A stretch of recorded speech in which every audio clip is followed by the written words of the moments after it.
Welcome to Hidden History, Stories from the Secret City. I'm Keith McDaniel, along with my co-host, Ray Smith. Good morning, Ray. Good morning, Keith. This cold morning, Yeah, it's huh? pretty chilly, pretty chilly. So let's Hmm. jump right into this. We've got a special guest who's returning to our program.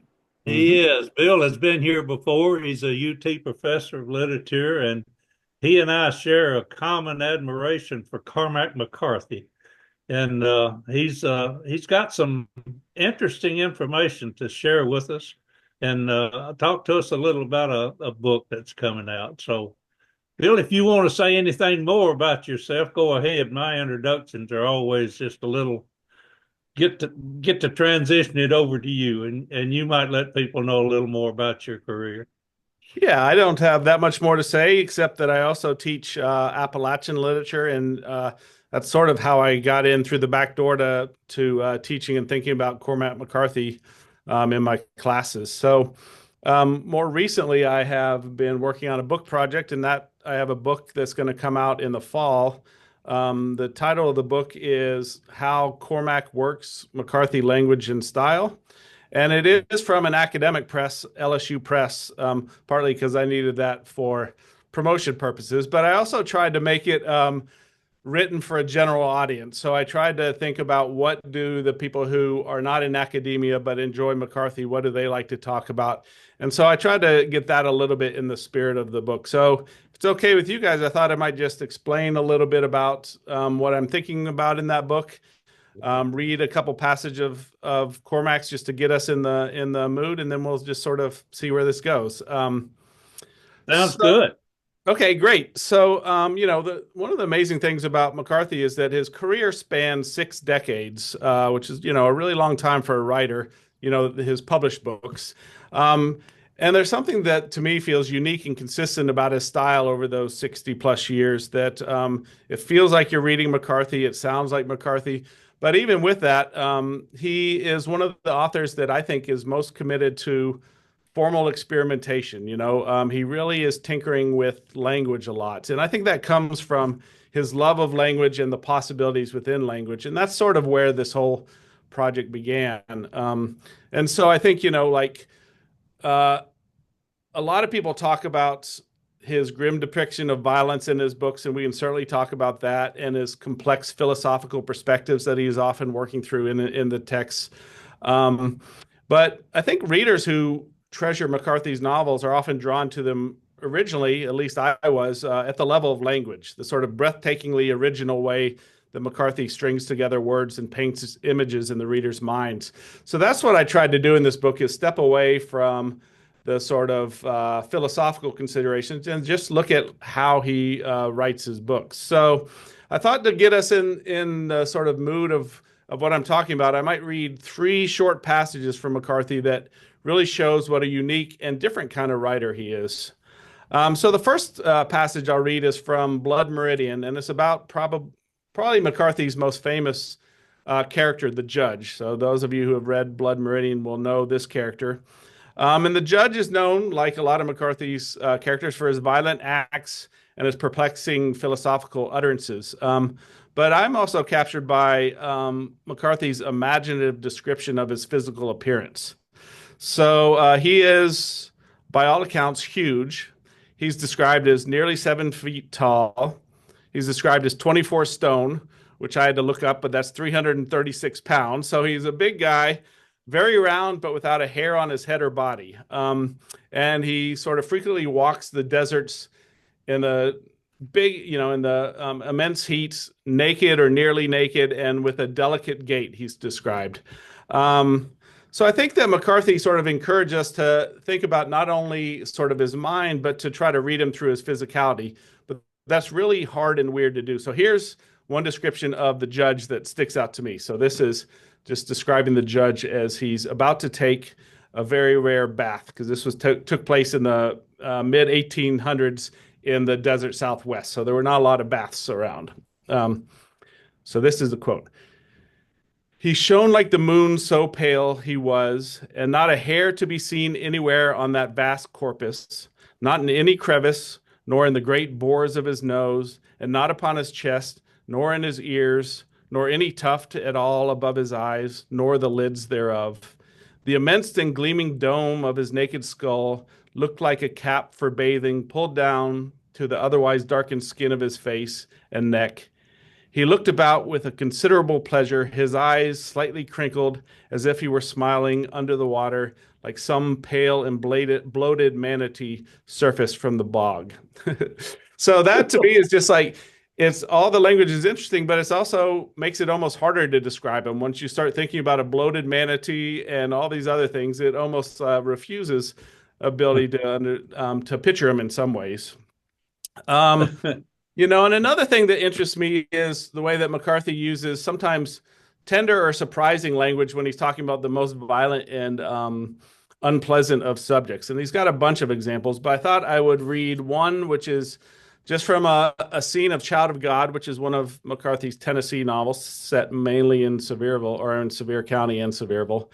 And it's just a scene of describing two hunting hounds in a fight with a wild boar. It has nothing to do with the plot. It's just sort of there as an aside. But here's McCarthy's description. He watched this ballet tilt and swirl and churn mud up through the snow, and watched the lovely blood welter there in his holograph of battle. Spray burst from a ruptured lung, the dark heart's blood, pinwheel and pirouette until shots rang and all was done. So that to me is another weird description, because you've got the gore and the blood and the ruptured lung, but it's described the lovely blood, the swirl and churn of the ballet, and the pinwheel and the pirouette. So again, the description really, the language he uses really doesn't match up with originally what we think about the scene. And the last example, just to sort of get us with McCarthy's language in mind, is I think he's also got an amazing ability to describe abstract concerns. And the one I'm going to be talking or reading here is like environmental devastation, but in very powerful and concrete terms. So this final quote is from The Road, which is probably his most famous book, and probably maybe most of our listeners will have read that one. But that's a book about post-apocalyptic destruction. It's just largely a story of a father and a son who are walking through this despairing, bleak landscape. Nothing's alive. The earth has been ruined for reasons we don't understand. And then at the very end of the book, there's just one paragraph set aside from the rest of the book. And it's a lovely passage. And again, this has a sort of tenderness that I don't think you would expect as the conclusion of The Road. And so it doesn't talk about the characters. It doesn't talk about the plot. Instead, we just get this as the final paragraph. Once there were brook trout in the streams in the mountains. You could see them standing in the amber current where the white edges of their fins wimpled softly in the flow. They smelled of moss in your hand, polished and muscular and torsional.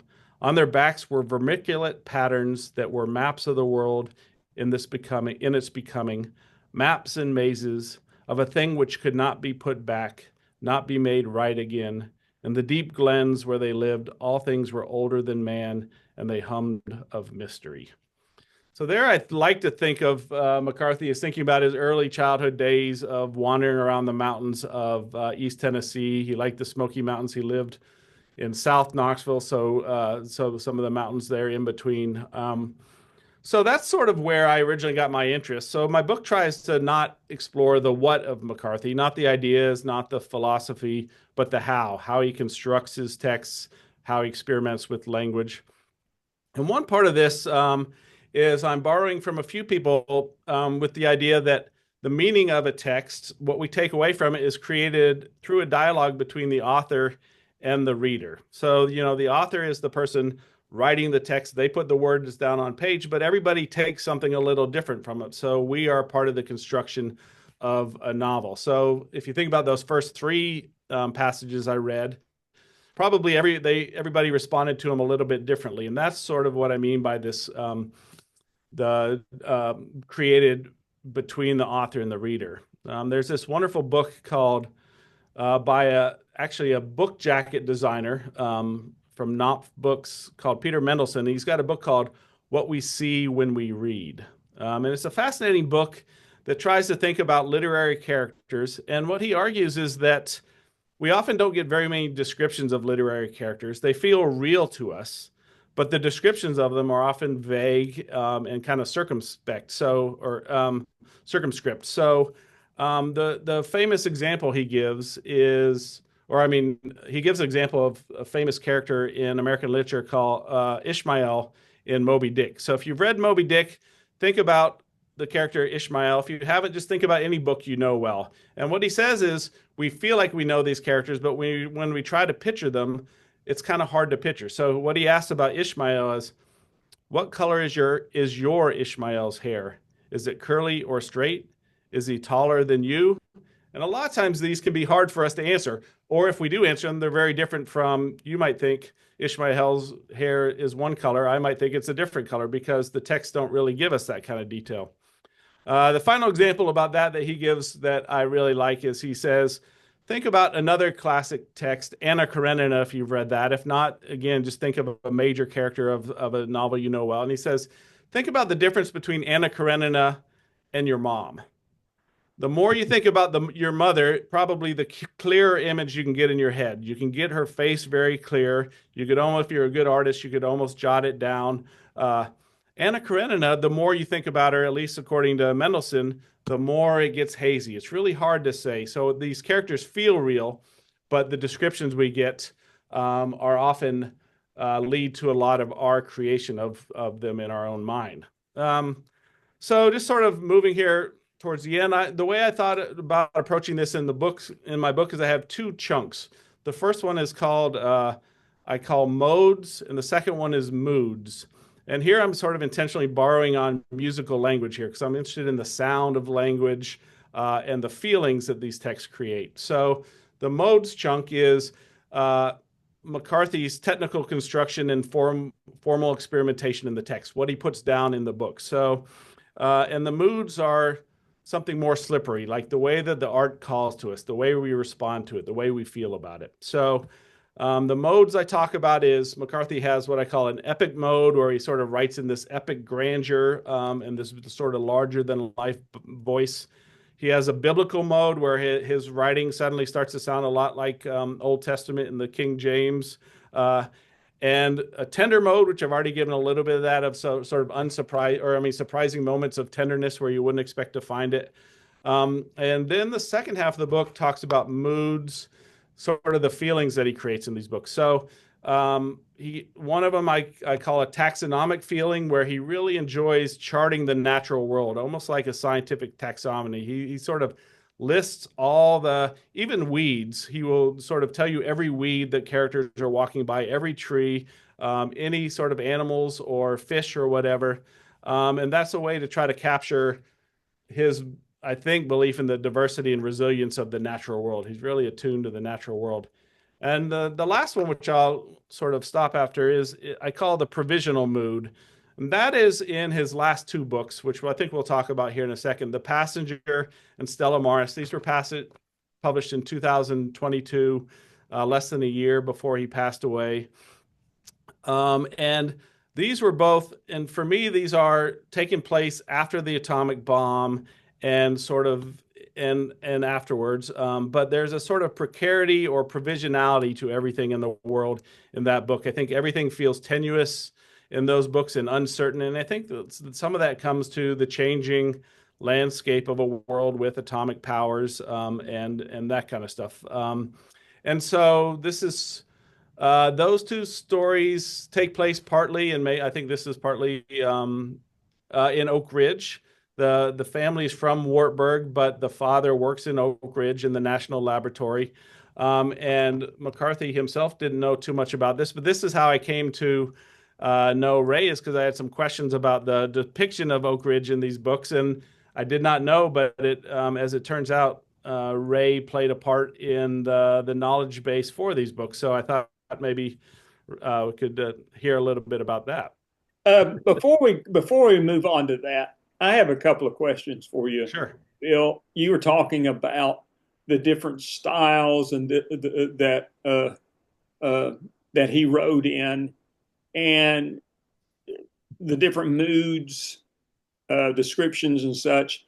Do you think that was overtly deliberate, or do you think it was just a natural expression of his creative mind that those writings were done in such a way? I think probably a little bit of both. I mean, I do think he was trying to tell stories first, right? He's a storyteller and he wanted to think about how to express to create the mood that he had in his mind. So some of that's a little bit more natural. Mhm. But I think also, like, I do think he's really committed to experimenting with language and finding the sort of outer reach of what language can do. And sometimes it's pretty striking the switch. He'll switch moods or modes, as I'm calling them, from paragraph to paragraph sometimes in a way that does feel very intentional. So I have another publication where I talk about five five consecutive paragraphs in the road, and each of them have a different tone. They come from a different perspective. They have a different voice in them. And there, I think he's very intentionally sort of thinking about this collage of different types of ways of telling stories.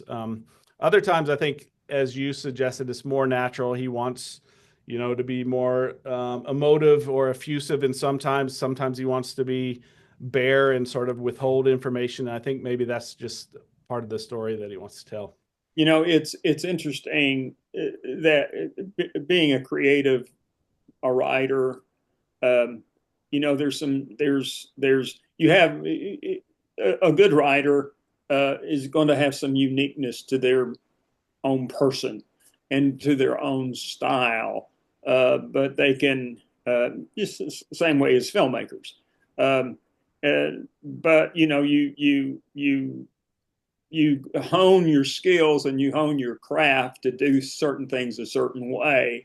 And like you said, it's probably a combination of both the personality of the storyteller along with those skills and techniques that they've acquired along the way. So Yeah, and I think another part of that for McCarthy is he seemed really interested in different genres. So, Blood Meridian is not a classic Western, but he's sort of bringing in that idea of the Western, and it's sort of even organized like old dime novels. And so what he ends up telling a story is not a dime, novel Western, but he's sort of influenced or talking to that genre. Later on in his life, he got interested in sort of the drug traffic thrillers, No Country for Old Men, The Counselor. So I think he's interested in what are the sort of different genres of the way that people write. So maybe that leads to some of those differences too. could be. All right. Yeah. So let's talk just a little bit about the passenger and Clara Mathis and how that came to be. I've told this story before, so I'll be brief, but I did not even know uh, that he had a brother. Dennis is his brother, of course, and I don't remember how the initial contact happened, but at some point I was asked to give him a tour into the plant at Y12 so that he could help Cormac set the stage and describe what it would be like for a young girl to come in and work at Y12 on the Calutrons. And what Dennis wanted me to do was to take him from the parking lot and walk him through what this young girl would have had to go through to get into the plant and then to show him the equipment that she operated. And we did that. We were able to take photographs along the way, and he took those photographs and shared those with Cormac. And I sensed that I was getting questions later on after we had made the tour and he had the photographs. He contacted me a number of times and had very specific questions about how would have this happened or do I remember this correct? So I think that was a process where he might have been uh, queried by Cormac. Let's get this right. Let's get the detail here. You made the trip. What did you see? So we developed a good friendship, and Fanny and I went out to we went to Los Alamos, and while we were out there on one trip, we went several times, but on one trip I contacted Dennis, and we had a meal with he and his wife and got to know her, and Fanny and her struck up a good friendship too. So we've stayed in touch. And you might talk a little about the last time we saw Dennis when he was in Knoxville. Yeah, the I'm a member, not surprisingly, probably of the Cormac McCarthy Society, which is an academic society about scholarship around McCarthy. But we have an annual conference every other year. It's overseas somewhere because there's a tremendous interest in McCarthy around the world. And then every other year, it's in the States somewhere, and it's traveled around sometimes to areas that connect to his work, and sometimes just wherever we can find a place to host us. But this year we decided to do it in Knoxville. It's been a while. They did it before I was involved a long time ago in Knoxville, but decided to do it again. As probably most of the listeners here know, one of his most famous novels is Suttree, which all takes place in downtown Knoxville. So we were in a hotel right next to his childhood church and right in that scene. And it was a great conference. But as part of that, we got the author, Appalachian author Ron Rash, who is from North Carolina and South Carolina, sort of the mountain areas over there. And because he is currently writing one of the most revered Appalachian writers, but he's also somebody who people find some connections to McCarthy, partly because of his interest in telling darker stories that come out of Appalachia. And so he came in and gave a really interesting talk from a craft perspective of how Cormac McCarthy, the influence that Cormac McCarthy maybe not didn't have on individual stories, but just what Cormac McCarthy meant to him as a writer of Appalachian region. But Dennis McCarthy was at the entire conference and came to that talk. And I believe, yeah, Ray, you got to talk to him at that event. But it really surprised me because it's an academic conference and it went on for 3 days. And those are long days of sitting in hard chairs from 8 in the morning till 6 in the. And I expected the Dennis come and go a little bit, but he was there for almost the whole thing. And so, I think he's really interested in Cormac's legacy, but also how people are talking about him. So it doesn't surprise me, your story, which I didn't know when we met, that he was sort of the intercessor between Oak Ridge and Cormac to make sure that he got, I believe you found one thing that maybe he said a little bit wrong, but mostly got, from what I think, pretty accurate about what that would have been like. Yeah. Yeah, I think it was a job well done. And like you say, the essence of the story told by Cormac had the distinct ring of being exactly what you would expect. And I was very proud that we were able to help get some of the historical details correct in there. And it rings true. It was well done. And I think another interesting thing about that book is as far as I can tell, Cormac and the family didn't have much experience with or connection to areas north of Knoxville. They lived in South Knoxville, so his creative mind up until these books tended to go south. So Sevierville, the mountains, that area, and South Knoxville. But when he wanted to tell a story that involved the atomic bomb, he could have just gone to Los Alamos and skip Oak Ridge like so many people do, but he wanted the East Tennessee part. So I'm glad to hear that he spent the time to make sure, or that Dennis spent the time to make sure that he got it right in his book. And for people that are not from this region and don't know, South Knoxville is a completely different place than downtown Knoxville. I mean, it's like a different city. It's like there's a different culture, to South Knoxville than there is to Metro Knoxville area. So yeah, and especially the time when he grew up. Some of his early story, he grew up on Martin Mill Pike, which some may know, but it's right next to Brown Mountain, and apparently he used to just go out into the woods and go exploring, and that was which is hard to do in downtown Knoxville these days. Yeah, exactly. So, what was the other book? The Passenger, and then there was a second one you were talking about. Yeah, they're companion books. It's called Stella Maris, and I think we don't know exactly but at one point they were conceived of as one book, we think, one big book, and then either he decided or the publisher just says that's too big, so it's split up. So the story follows a brother and a sister whose parents worked in the Y-12. His mom was the Calutron operator, and his dad was one of the theoretical physicists in that book. And it's sort of after that time, but it follows a brother and a sister. And the second half, or the Stella Maris, is just the sister and a therapist talking back and forth. It's 100% dialogue. There's no description in it at all. And it's kind of interesting because it fills in some of the gaps and explains some of the backstory of the Passenger. So anybody who wants to read these, I would definitely read the Passenger first, because that one makes a little bit more sense as a novel. But then it's interesting to go back and look at her tell sort of her side of that story.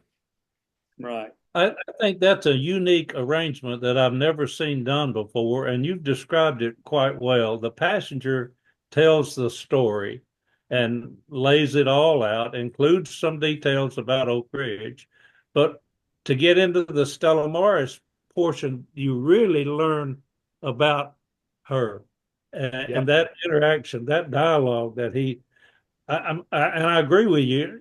To read that first would not sit as well or be as comfortable, I believe, as reading The Passenger first and then coming back and picking the details out of the Stella Maris.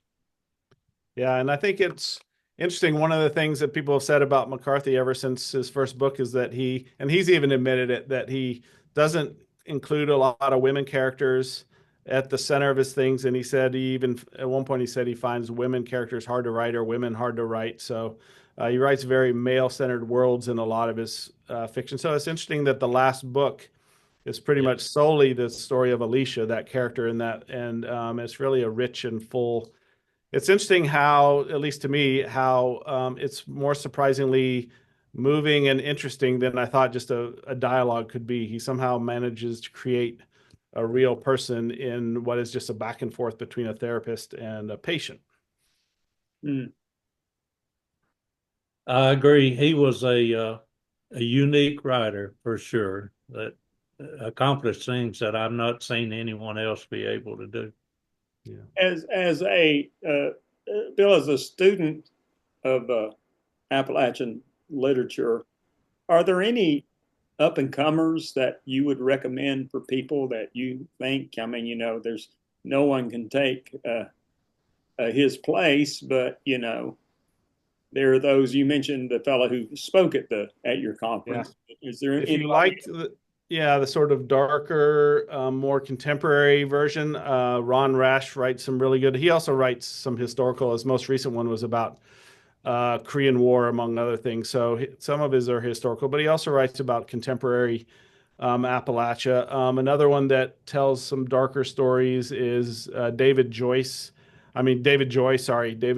who writes about things such as drug epidemic and what it means to have entire communities connected to pills and the sort of and meth and the sort of violence that has. So that's one.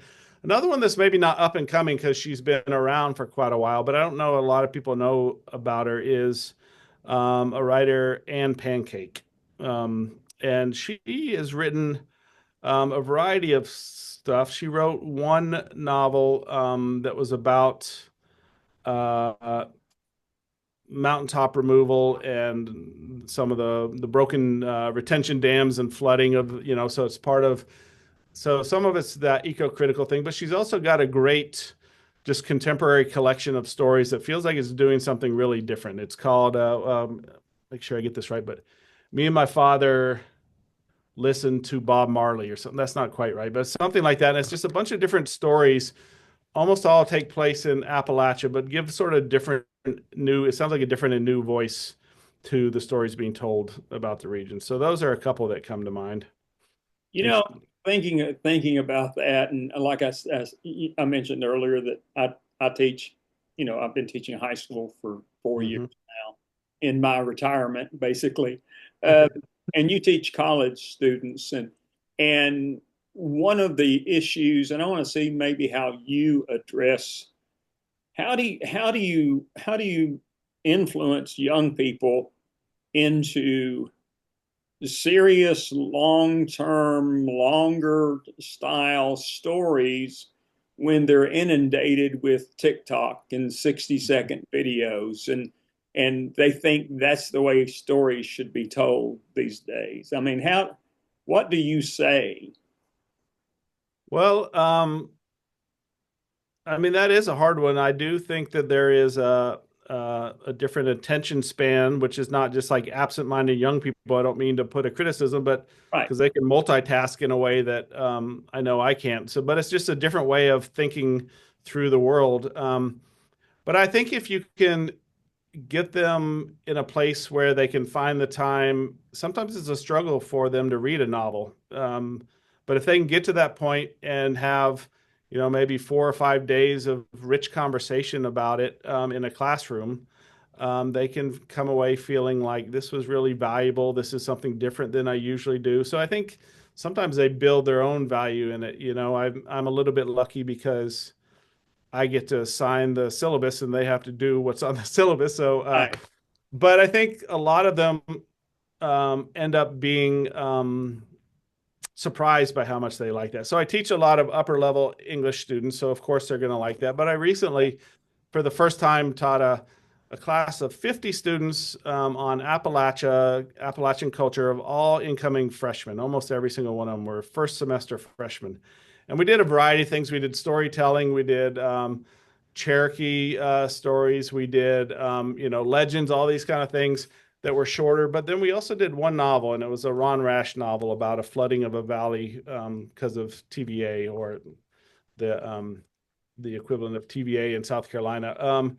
And what was really interesting is a lot of them said that was their favorite thing of the semester. I think probably going into it, they said, "Oh, we've got this 230-page book. I don't want to read that." But over the course of the couple weeks of reading it, I think they do see that there's something valuable. Not like they want to give up TikTok, but they both can exist. You can have those sort of shorter exchanges, but also the more in-depth things have some, and that might be an easier thing to do with college students than high school students, I would Yeah. imagine. It is. I mean, you should see their faces when I say we're going to take 2 days for you to write a 600 word, essay Yeah. or research paper. You think that I would, have just shot their dog or something like that. They just don't have any concept of what that is.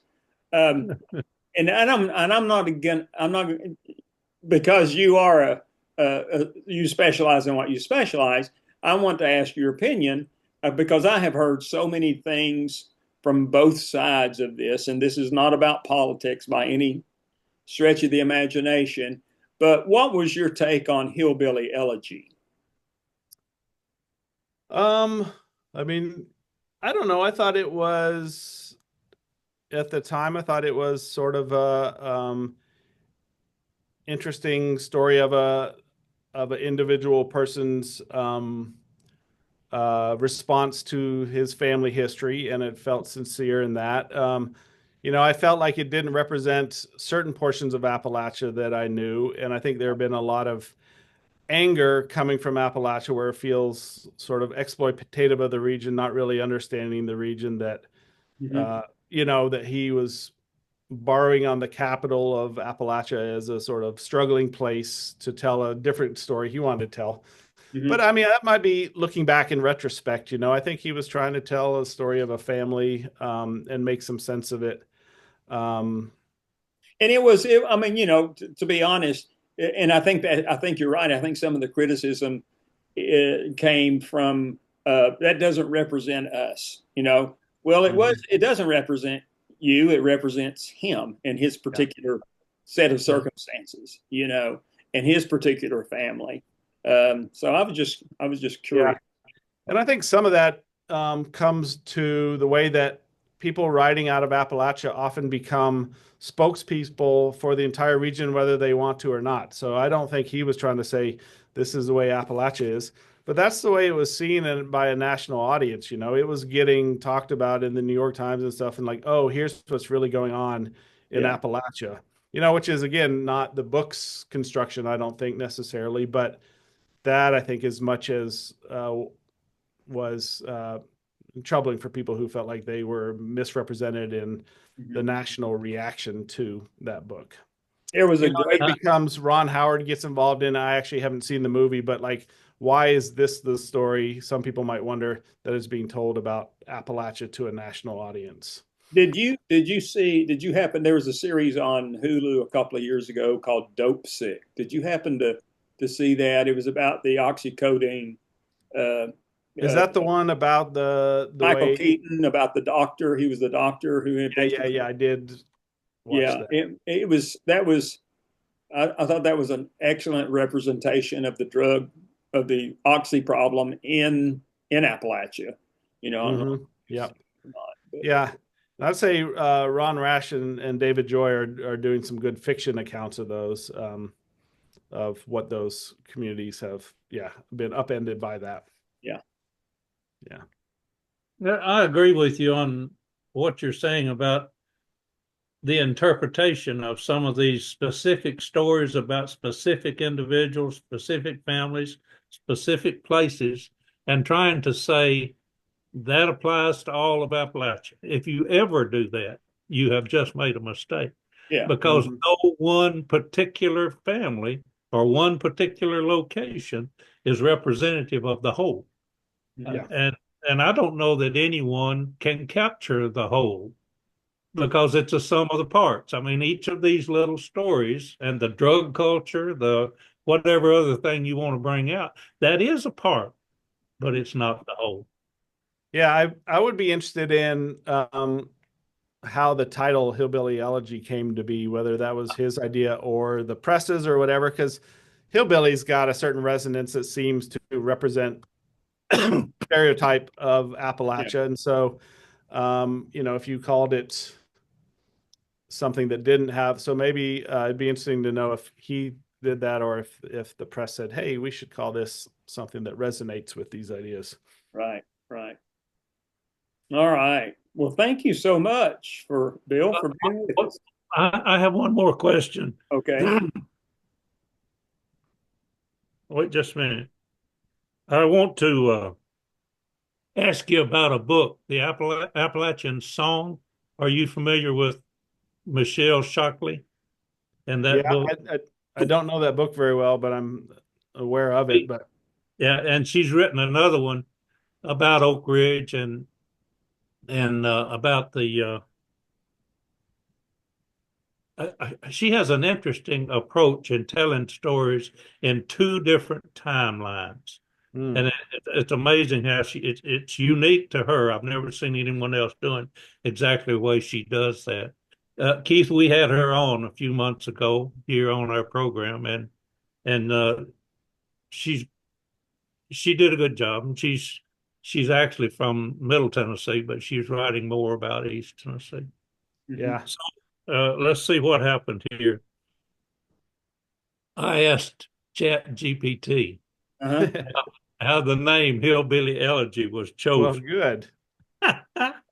The title Hillbilly Elegy was chosen by J.D. Vance to reflect the book's themes of cultural identity, loss, and nostalgia. And then he goes into Hillbilly, talks about the working class. Elegy is a term for a poem or writing that mourns something lost and often associated with death or decline.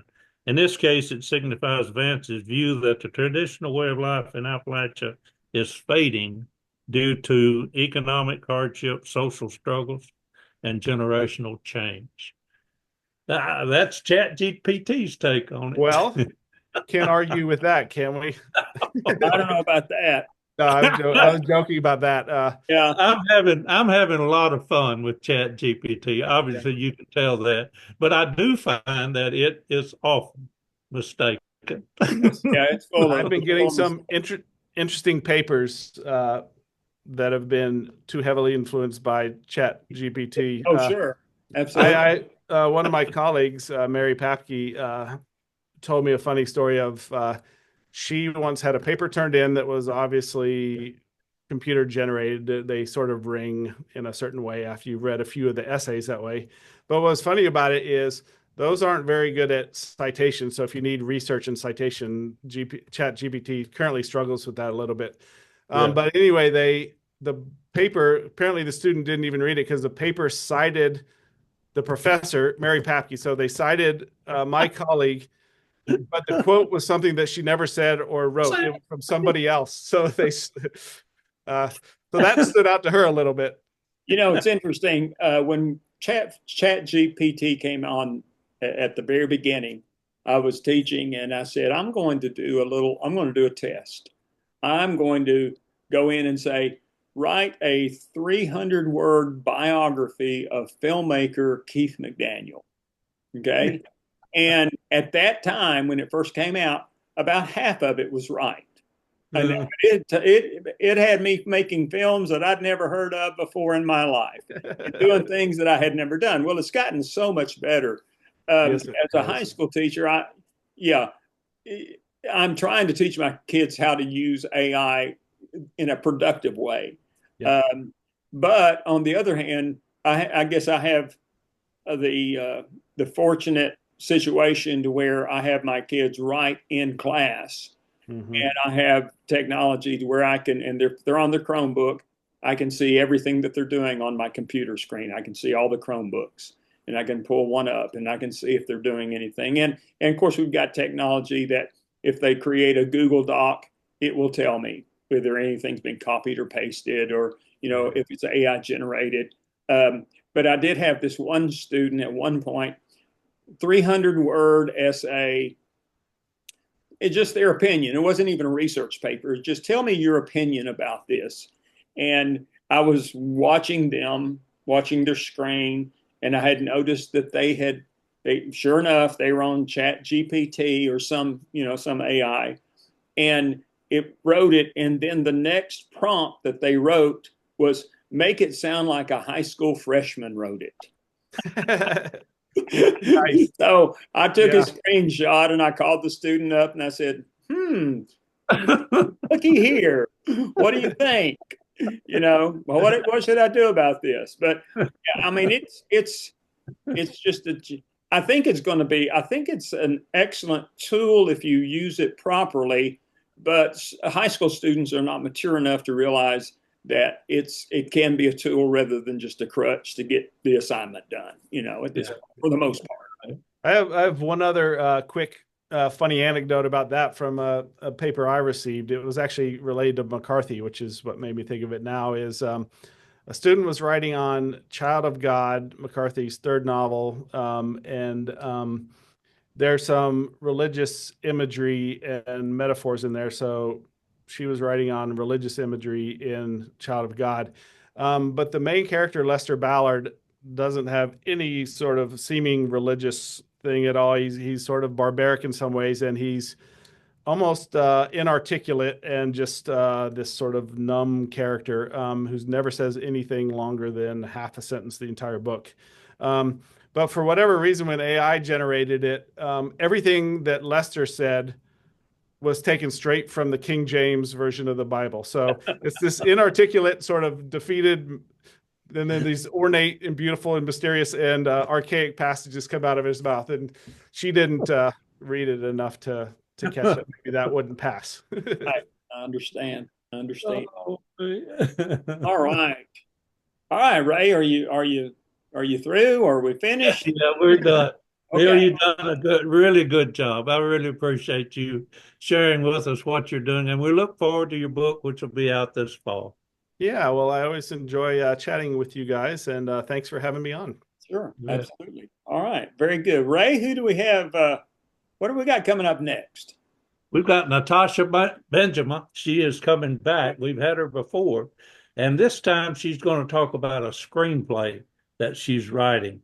So I think it'll be very interesting to talk to her. She's a very interesting lady. As you remember, she's traveled around the United States going to almost all of the nuclear weapons sites. Mm-hmm. And she's worked with both the Department of Defense and Department of Energy. And she is renowned for being able to speak to the nuclear weapons industry more than well, in a good way. She is able to explain how it relates to today's environment. So we'll see what her screenplay is about. All right, sounds good. All right, Bill, again, thanks so much for being with us today. We appreciate it. And Yeah, folks, we'll see you all next time on Hidden History.